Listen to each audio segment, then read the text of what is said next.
I'm the Purple Man, and this is going to be my review of The Flash. Now, this is an interesting one because it's not bad per se. It's not as bad as Antifa Man and the WAP Commie Mania, and it's not as good as Guardians 3. It's just another mid one from DC, and I wouldn't watch it again. I tell you, let's just get into the cons real quick. The biggest con of all time is the CGI, which the director for some reason defended.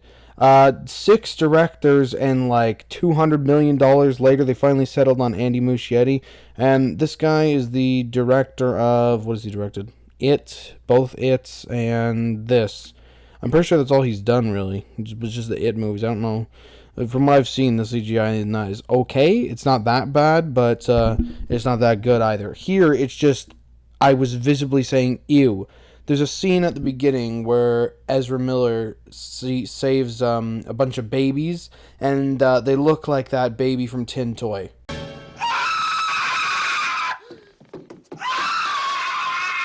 If you don't know what Tin Toy is, it's a Pixar short that they did in the early days, and it was like kind of revolutionized. I mean, it looked good back then, but how could you consider that looking good? I don't know.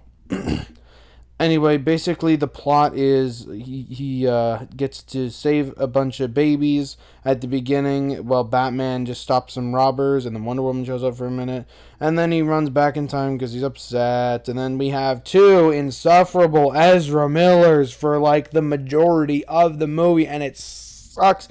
Ezra Miller himself is another con, because if you've been living under a rock recently, then you don't know about this. So basically, Ezra Miller has been involved in a lot of controversy. He's been choking fans. He's been losing his mind. Apparently, he's been holding people hostage. But Warner Brothers is like, no, we're gonna release this anyway. We're not gonna let Ezra Miller ruin this. Well, too bad, because he has. The box office definitely shows.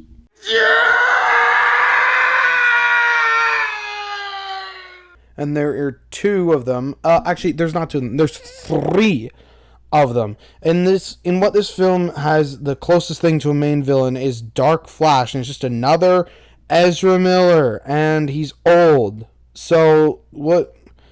There's theories that there's a 4th one somewhere, but I don't want that to be true. Seriously, as if the plot twist is super predictable. As soon as other Barry, like the Batsuit Barry, I'm gonna call him. As soon as the Batsuit Barry got like a thing lodged in his arm, and I was like, oh, he's Dark Flash. It's so predictable. It's so dumb. The CG is so bad. Another con here is Supergirl. Not her character, her screen time. She doesn't show up until the last 30 minutes. They save her. She flies away and sees Zod, comes back, and then they go off to the final battle. Actually, no, she carries him so he can get struck by lightning. That's basically all she does, and then she dies, which is really stupid, because I honestly thought that DC was going to go the usual route with the insufferable, amazing, perfect, amazing, awesome plot. They didn't. Supergirl was actually an interesting character, but they just decided, no, we're going to gloss over all that, and we're just going to waste a bunch of time with both insufferable Ezra Millers just playing off each other for like the majority of the film. Have Michael Keaton show up in the last 45 minutes for some nostalgia, and believe me, he's the best part of the film. And then have Supergirl show up in the last 20 minutes along with Zod, so they can have like a big final fight, which is filled with CGI.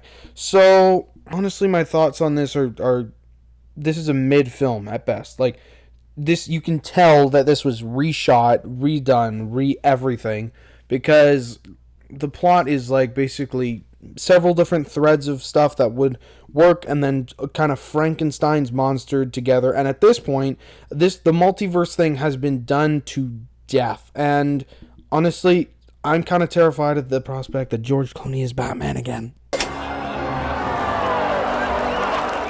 Never leave the cave without it. Obviously, it's just a joke. Also, the Marvel humor is just so ridiculous.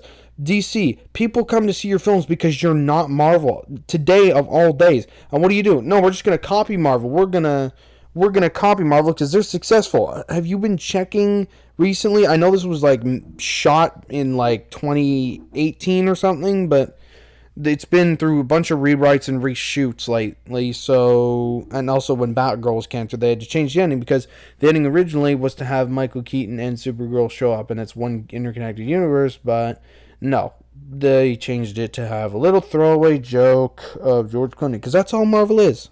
Comedy, comedy, comedy, comedy, comedy. I swear, the cameos are also garbage. They're filled with garbage CGI. It's a cool concept to see Nicolas Cage fighting a giant spider. If you don't know, Nicolas Cage was supposed to star as Superman in a Tim Burton directed one, but with a bunch of studio interference and a bunch of rewrites, basically like this movie, it got canceled, the Superman film did. And John Peters, the producer, said to Kevin Smith when he was writing the script, I don't want to see him fly. He's got to wear this suit, and I want to see him fight a giant spider at the end, because apparently that was a thing, and I wanted to make it edgy. So it's a fun little reference. If you get it, you get it. If you don't, you don't. If you don't get it, you'll probably be wondering, why isn't the CGI version of Nicolas Cage fighting a spider? It's fine. Christopher Reeve shows up in a terrible CGI form. So does Adam West. So does George Reeves Superman. So does, I think that's it, actually. Apparently Linda Carter's Wonder Woman and Marlon Brando's Jor-El were cut as well. Most of the cameos aren't even doing anything, they're just standing there and looking out into the multiverse type thing. And the cameos kind of just come out of nowhere. It's like, oh, here's the multiverses colliding. Oh no. That's it. Well, Barry basically argues with himself, and then Dark Flash tries to kill Barry, and then Batsuit Barry steps in, and so Dark Flash basically kills himself. Dark Flash disintegrates, Batsuit Barry dies, and then this Barry tries to fix everything, basically. Let me get to the pros here, but I will go into the cons a bit more, because I just want to gloss over the pros here. A pro is absolutely seeing Michael Keaton back as Batman. The guy still got it. I mean, it doesn't seem like Burton's Batman at times, and I have a problem with that one, but it's fun to see him put back on the suit. He's mostly there for nostalgia, and it shows, but, like, if I were Michael Keaton, I'd be happy to put the Batsuit on, and also I'd be happy to collect a paycheck, and you can tell that's what he's trying to do in most of these scenes, because the whole turnaround thing, he refuses to help them at first, but then he gets a pep talk from Barry, and it's like, okay, yeah, you know what, I will help. I'll help you get Supergirl out of here. And it's ridiculous how quickly he turns around, and he's badass, honestly, and it's weird seeing him in broad daylight. That's the only thing. And also he is kind of dumb, because he flies into he like kamikazes himself into Zod's ship, but then they go back in time and fix it, and he just dies because he basically took out friggin' the giant guy that doesn't speak from Man of Steel. And yeah, that's pretty much the only pro, is just Michael Keaton's Batman. I wish we could have seen more of him, but this film absolutely wastes him down to, I don't want to say a joke, but it's just kind of a shell of his former self. Alright, that's basically the only pro I had about this film, so let's get back to the cons. This film is not good, but it's not bad. It's mid. And I feel like if they just followed the Flashpoint Paradox storyline, then they would have had a good one. By the way, another con here, you don't even get to see how Barry's mom died. Apparently because it was because of tomato sauce, but that we don't get to see who killed her. Apparently she was stabbed. Like, there's no reverse Flash, there's nothing. So Flashpoint, if you're going to do the whole back in time shenanigans, just make a trilogy of Flash films, have him stop, like, oh, I don't know, have Reverse Flash show up, but not multiversal threat type thing, have him fight, like, some other mid-villain in the second one, and then number 3, have Reverse Flash come back. See, this is why the DCEU didn't really work, because had they not rushed Batman v Superman and given all these other heroes their own solo films, save for Wonder Woman, then this could have been a great film. But this is the Flash's first solo film, and it's like right in with the Flashpoint. This is the definition of a loose adaptation, because the only thing that is the same as the comics and the other Flashpoint Paradox film is that he goes back in time and tries to save his mom and basically screws everything up in the process. That's the only thing that is similar about it. It's so dumb how the DCEU didn't do this, and we still got Aquaman coming out, and Amber Turd is still in that one, so this film loses points as well for that one. And also, the jokes don't land. There's a stupid end credit scene with Aquaman getting drunk, and he's with Barry, and he like goes to sleep in a water puddle. It's so dumb. I don't know how The Lost Kingdom is going to do, but probably it's going to do badly because this one is doing poorly. I don't know what to say about this film. This film is super overhyped. I'll tell you that right now. The cameos are garbage. Marvel humor is just through the roof here. Michael Keaton's Batman is wasted. Supergirl didn't get enough screen time. The reshoots show the CGI is horrible.